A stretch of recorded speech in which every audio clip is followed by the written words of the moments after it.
Lazarus was buried in a cave. If we represent visually the pronunciation of the word, cave, it looks like a K connected to a V. If we do so, many parts of the passage in John 11 can be seen. Can you identify the parts of the passage that are shown by the graphic?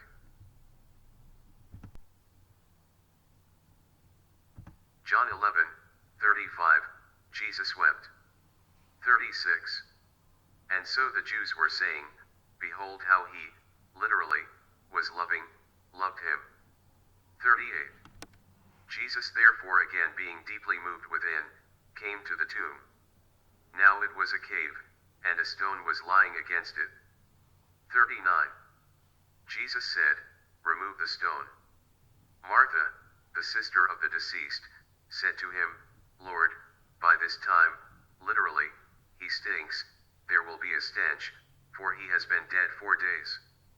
41. And so they removed the stone. And Jesus raised his eyes. Please keep in mind that some of the words or phrases identified as being shown by the figure have been identified based on alternate meanings. This includes meanings that are not necessarily the obvious ones based on context. It is my opinion that God's word is so perfect that even the non-contextual meanings are fair game. Or, God might have put these connections in, simply for our enjoyment. For instance, consider the phrase, by this time, in verse 39. The word, by, can also mean, next to.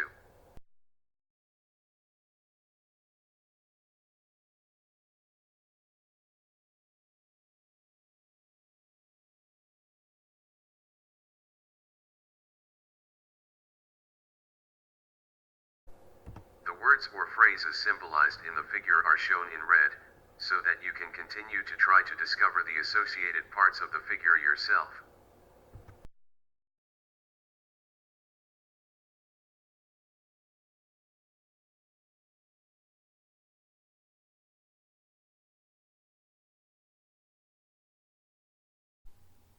Notice the area between the K and the V. It resembles the profile of a person's head looking downward, toward the left, as if crying. It has also been moved deep into, or within, the figure.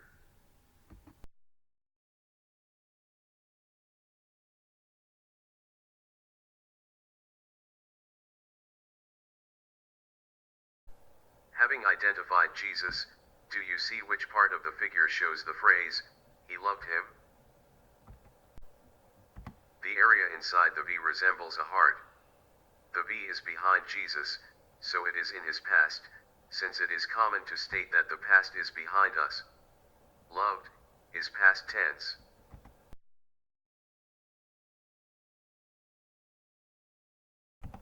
A heart represents love and life. The area at the bottom of the K resembles an upside-down heart, which symbolizes death. It therefore symbolizes Lazarus.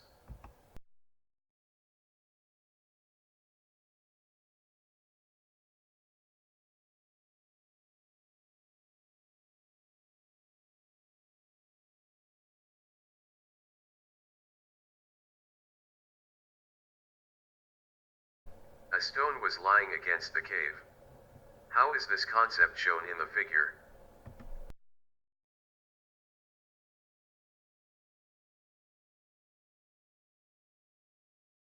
Jesus is the cornerstone, and his face is in contact with the stroke of the K, symbolizing the entrance to where Lazarus is.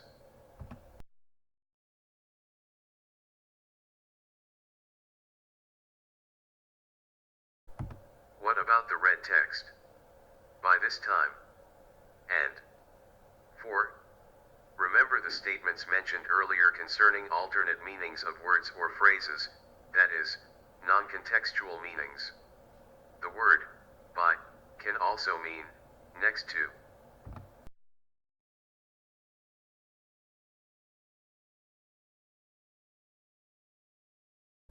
The next hint is Roman numerals.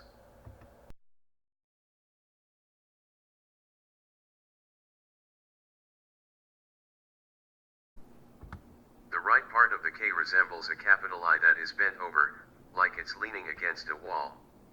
This, in combination with the V, is the Roman numeral for 4.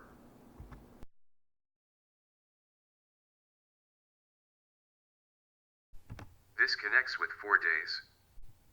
The Roman numeral for 4 also connects with time, since clock faces commonly use Roman numerals. In addition, Martha is referring to Lazarus, who is by, that is, next to, this time, where this time refers to the 4 on a clock.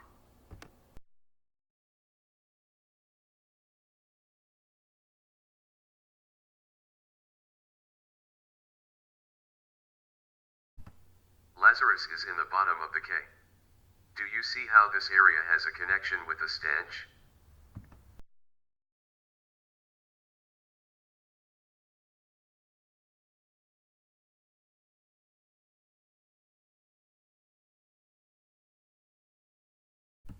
The area looks like the profile of a nose. It even has an opening at the bottom.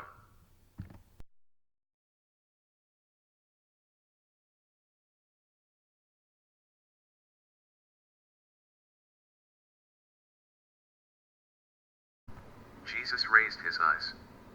Do you see this in the figure?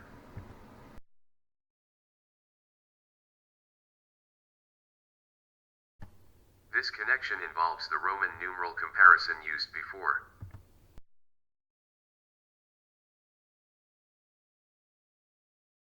Imagine hinges at the bend points of the K and the V.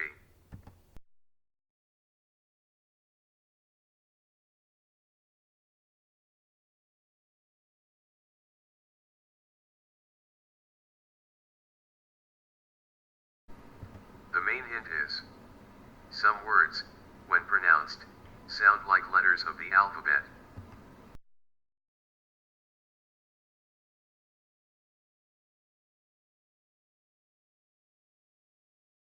When Jesus raises his head, imagine the K and V rotating along their hinges. It results in 2 eyes. This is especially relevant since Jesus is the Word. That's in John, chapter 1, verse 1.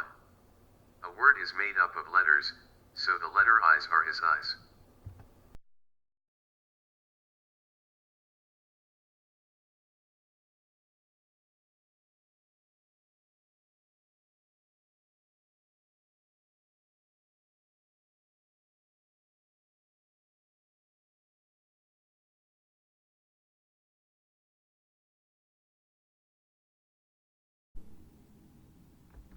That's very fascinating, don't you think?